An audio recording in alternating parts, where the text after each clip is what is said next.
Hello and welcome back to Pillars of Eternity. So last time I got quite a lot of information from a corpse, and I've been told I should talk to this person here. So the smell of pipe smoke and an earthy sweet smell winds its way into my nostrils. 17 and a half. Well, could be 18 depending on how you count the dwarf woman. Oh, so I heard him say 17 and a half before, but I didn't know what he was talking about. 18 of them. Well, last I counted, anyway. So he's just counting dead bodies. Name's Adair. Out of the people around here, might as well be 19. Don't think I'd put you much higher than 22, 23 tops. You look like the sort that likes to get involved. I mean, I'm getting involved. Also, I think he's also voiced by Matthew Mercer, so this is basically him talking to himself. The dwarf woman. Because my other ally is also voiced by him. Her as a full person. I think you are. I mean, he saw me talking to the dwarf woman, so I know why he thinks I'm interested in them. I was smoking over here, saw you staring at her. Twice I refilled my pipe. You never so much as blinked. Your mouth was so slack I took you for a radrick at first. I mean, does he know what a watcher is? Let's not use that word round here. There'll be any number of radrick bootlickers within earshot. Ciphers, animancers, watchers. Same thing in the eyes of folks around here, radrick especially. They come through these parts all the time with their cures, preying on the desperate. None of them are who they claim to be. Yeah, I probably shouldn't mention that I'm a watcher too much to people, should I? Of course, seeing you with that funny look, I'd be halfway inclined to believe you were having some kind of communion with that dwarf. Either case, maybe I'm not 19 after all. No offense. None taken? The town's had it in for me for a long time now. Only fella who ever stuck up for me, well, he's number 18 up there. My headman on the farm. Used to be my captain during the war. So the town doesn't like him for some Pick reason. the wrong guy. That's what it comes down to. Yeah, it's always that, isn't Used it? to be a lot of Aethys worshippers in Gilded Vale. That mess of rocks over there was a temple to him, to give you some idea. We've already been through that. That was the last few One day, episodes. somebody named Widewing shows up on Deerwood's doorstep. Says he's the living flesh of Aethys. Got an army with him. Suddenly, Aethys isn't so popular in these parts. My brother Woden and me, neither of us believed it. No way was that Aethys.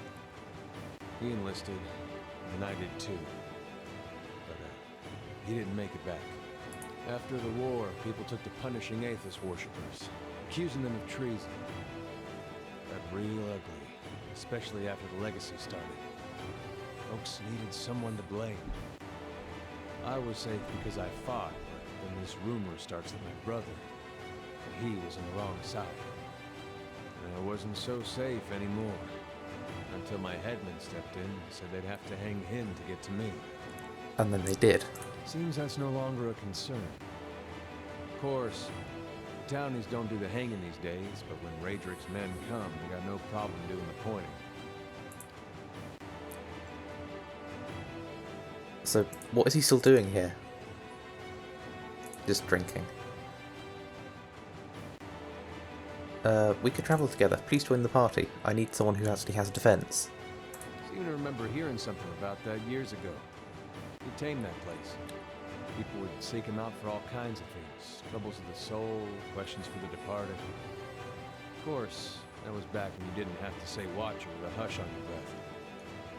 A man such as that, there'd be things I'd want to ask him. I don't know why I never thought of it before. I mean, there's probably some magic protecting him. Not sure how I feel about setting out with a stranger. And a strange one at that. But, truth be told, you might be the only one in town who wouldn't feel some relief seeing me swing from that tree. Alright then. Guess I'll do some sightseeing. As long as you're not the one picking the sights. Well, let's get going then. So, I need to bring him to speak with them. Also, at the end of last episode, talked about going to do the other quest that I had. So I need to go and confront Nonton and go and speak with the innkeeper at the Black Hound Inn.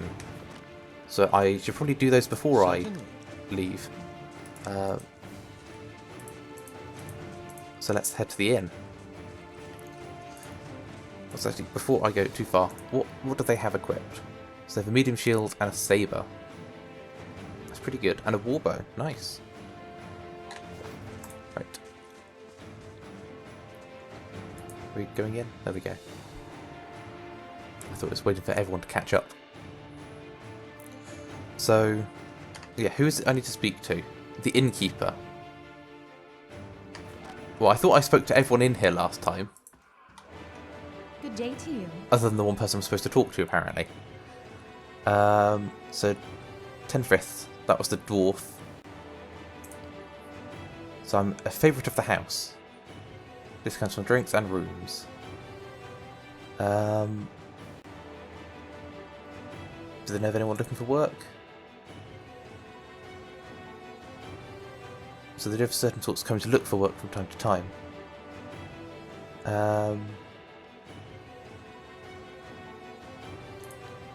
Okay, so here I can hire other people to join the party if I wanted to. However, I think they don't have as much backstory as the other two that I have with me, so I'll leave that for now.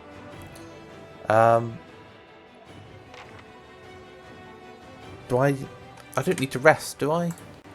Actually, I might as well. If I can get a room fairly cheap. So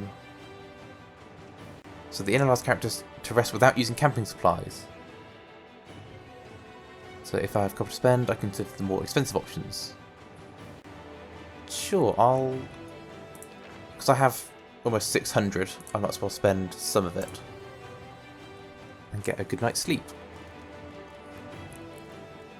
And then we should all have a little bit of a bonus for the next leg of the journey. So, that is now complete. Vengeance from the Grave, Nonton. So, where is he?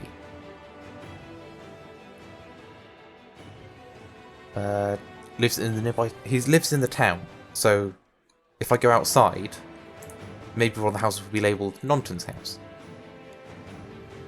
Which would be nice and convenient. So it's Blacksmith Road South, Ingrids House, Windmill. I mean, I can't see a house labelled as his, but there are random houses that I haven't looked in yet. Yes, they've got all the resting bonuses now. Just villages.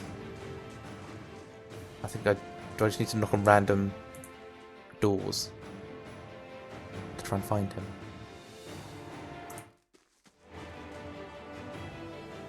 So there's a woman standing in front of a fireplace, having a tune. Although she's very pregnant, apparently. Good day to you.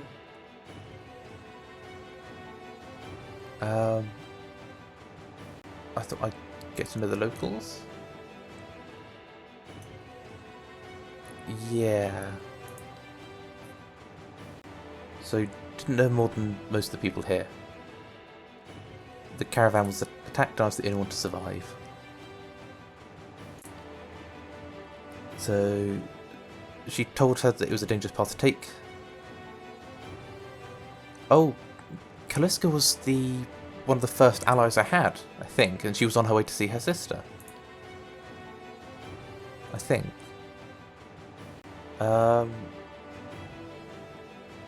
Is there anything I can do to help?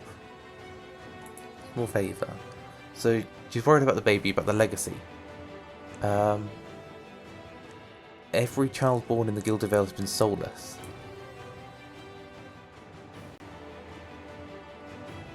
Is she also going to join our party? So, she hoped Kaliska could help her. They say the old midwife knows a way to prevent a child being hollowborn, but she moved south.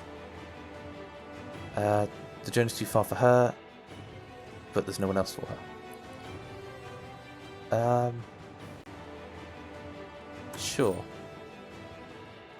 So I just need to head south to do that, I think. It's the lagoon to the south. So I need to cross the wilds. I think I was heading south anyway. Well, it's definitely worth looking at all these houses to pick up some extra little quests then. I guess this is the quest gathering episode. So that's Ingrids House. Let's go there next. And I need to keep an eye on where people are in case whatever that guy's called, I already forgotten his name, is just stood around somewhere. So actually that's a house there. What was that house? This is an unlabelled house. It could be the right house.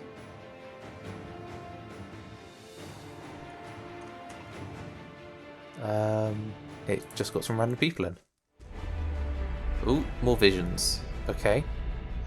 So, I see a crowded marketplace, vendor stalls lining the road, their proprietors' voices calling out to passerbys to come sample their wares. This woman wanders through the throngs, strolling hand in hand with another woman. They peruse the vendors' goods, tearing into book merchants with a number of old, beautiful tomes, chatting with one another about what they see. One will pick up a book and show it to the other, who will take it, comment on it, and place it back on its shelf. Then the first will snatch at the book again and quickly pay the merchant before the other can snatch it back. They walk away from the market weighed down by packs filled with books, still hand in hand, standing close, comfortable and familiar with each other. As they pass down a somewhat deserted street, an object suddenly hits this woman in the chest and bounces off, rolling away towards one of the buildings. The women stop and look at the object, an apple, and then back up at the person through it. There's nothing special about him aside from the angry look on his face and the two other apples he holds. Before either woman can move, the man draws back and throws another one at them, this time hitting the second woman in the forehead. He yells at them something derisive and hateful, something about a legacy and about responsibilities. The woman raises her hand to her head and wipes the juice and bits of fruit from her face and stares the man down defiantly. The first woman squeezes her hand and puts the other on her companion's shoulder, attempting to calm her down. The woman pulls a book from her pack and holds it before her, muttering under her breath, so she's probably a wizard. She pulls her hand free and waves it above the book, an aura forming around her. The first woman is still trying to calm her down, but all she says goes unheard. The man, uncaring of the events happening in front of him, draws back and throws the last apple. As it darts through the air towards them, the second woman brings up her hand and points it at the apple. A glowing orb of energy flies from her hand and strikes the apple, causing it to explode, raining bits of apple down on the road and the buildings around them. The man's face changes, anger joined by fear, looking like he's trying to decide if running or attacking is the better course of action. The second woman has started chanting again, her hands glowing, her eyes narrowing. The woman steps in front of her, placing herself between her love and their attacker. She touches her face, gently stroking it while whispering calming words. A kiss. The woman's countenance changes. She calms, her eyes softening, her lips regaining the lost smile. The first woman smiles again as well and kisses the other. "Wizard scum," the man behind them says, and the two women turn to face him, staring him down defiantly. They join hands and walk away. Okay. Is this going to be a similar one? Yes, it is. So I see a key turn gently, steady, and hear a ghostly click as the door swings inwards. Two figures slip in, locking the door behind them, and begin their prowl. The hunt is efficient and takes them little time to acquire a sizable collection of documents in oddly shaped velvet pouches. Quick hands fill pockets, rucksacks, bags. The door opens downstairs and everything freezes. Footsteps, a tired giggle. The thieves are all eye whites and short breaths as they empty their pockets of all but the necessities. Anything noisy hurriedly replaced. Silence from downstairs, then tentative steps up the staircase. A voice calls out. One thief creeps forward, the other gesticulating wildly for him to return. She continues forward, crouching by the banister. He sees a gaudy shoe and shoves the woman down the staircase. The second thief grabs her brother and they make their escape. Well, that's a less cheerful house. Although the first house wasn't exactly cheerful, so... Right, I think this was the next house I was going to have a look at. So let's head in here.